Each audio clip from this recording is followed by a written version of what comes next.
میرا نام عمیر ہے۔ عموماً ذہن میں ایک بات یہ آتی ہے کہ ہم نماز پڑھتے ہیں، دنیاوی خیالات آتے ہیں، تو نماز تو ہم ادا کر لیتے ہیں، مگر بعد میں یہ محسوس ہوتا ہے کہ نماز ہماری ہوئی یا نہیں ہوئی۔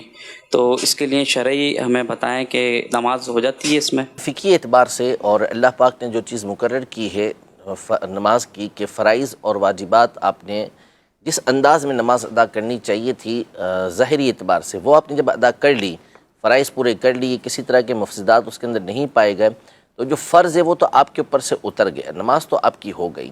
لیکن ظاہر ہے کہ نماز کا جو اصل مقصد ہے وہ اللہ پاک کی بارگاہ کی حاضری ہے۔ تو بندہ جب نماز کے لیے آئے تو پوری تیاری اور اہتمام کے ساتھ آئے کہ میں اللہ جل شانہ کی بارگاہ میں حاضر ہو رہا ہوں، عبادت کرنے کے لیے آ رہا ہوں۔ اب اپنی ساری کی ساری توجہ اللہ پاک کی بارگاہ کی طرف رکھے، تو یہ اس کے لیے نماز کا اصل مقصد حاصل ہوگا۔ ورنہ بہرحال جو فرض ہے وہ آپ کا ادا ہو چکا، فرض پورا ہو چکا، قضا اس کی آپ کے اوپر نہیں ہے۔ لیکن جب بھی نماز پڑھیں تو پھر اس اہتمام کے ساتھ پڑھیں کہ آپ کا دل بھی جو ہے وہ اللہ پاک کی بارگاہ کی طرف متوجہ ہو۔ اس پہ تو وہ جس کی بار بار توجہ کسی اور طرف جاتی ہے، وہ روایت میں کیا کہا ہے؟ بالکل، یعنی اللہ کی خاص رحمت اس کی طرف متوجہ ہوتی ہے۔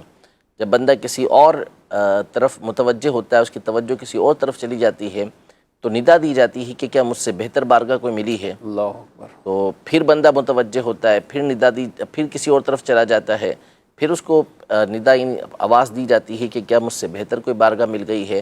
3 دفعہ ایسا ہوتا ہے، پھر اس کے بعد اس کو صدا آواز نہیں دی جاتی۔ تو بہرحال اپنی توجہ نماز میں ہی رکھنے کی بھرپور کوشش کرنی چاہیے۔ اور جب یہ پریکٹس کرتے ہیں تو میرا خیال ہو ہی جائے گا نا، اس طرح کہ ایسا نہیں ہے کہ کوئی توجہ کسی کی ہو ہی نہیں سکتی نماز کی طرف۔ جب اپنی بار بار توجہ اسی طرف رکھیں گے، دنیاوی خیالات تو آ ہی جاتے ہیں ہر ایک کو کسی نہ کسی طرح، لیکن جب توجہ اس طرف رکھیں گے تو انشاءاللہ یہ بہتری آئے گی، اور نماز میں بھی آپ کو لطف ملے گا۔ بہت سے لوگ ایسے ہیں جن کو رکعت بھول جاتے ہیں، جب رکعت کا معاملہ ہوتا ہے تو اس وجہ سے بھی بعض ایسے بھی ہوتے ہیں کہ پھر وہ نماز سے بھی پیچھے ہٹ جاتے ہیں کہ ہمیں نماز پوری یاد نہیں رہتی، رکعتیں یاد نہیں رہتے، بالخصوص جن کی عمر کچھ زیادہ ہے تو ان کو بھی، ان کے ساتھ بھی اس طرح کے معاملات ہو جاتے ہیں۔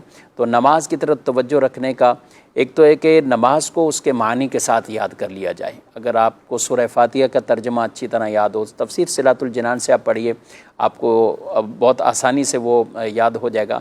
اسی طرح کچھ صورتیں ہیں، آپ ان کو ان کا ترجمہ آپ پڑھ لیجئے۔ التحیات جو نماز میں پڑھتے ہیں یہ بھی ترجمے کے ساتھ، تو یہ جب آپ کو ترجمے کے ساتھ یاد ہوگا نا، اور پھر آپ کی توجہ بھی اس طرف رہے گی، تو انشاءاللہ نماز کے اندر یہ خشوع خضوع والی کیفیت بھی رہے گی، اور ہر طرح کے وساوس سے بھی آپ محفوظ رہیں گے۔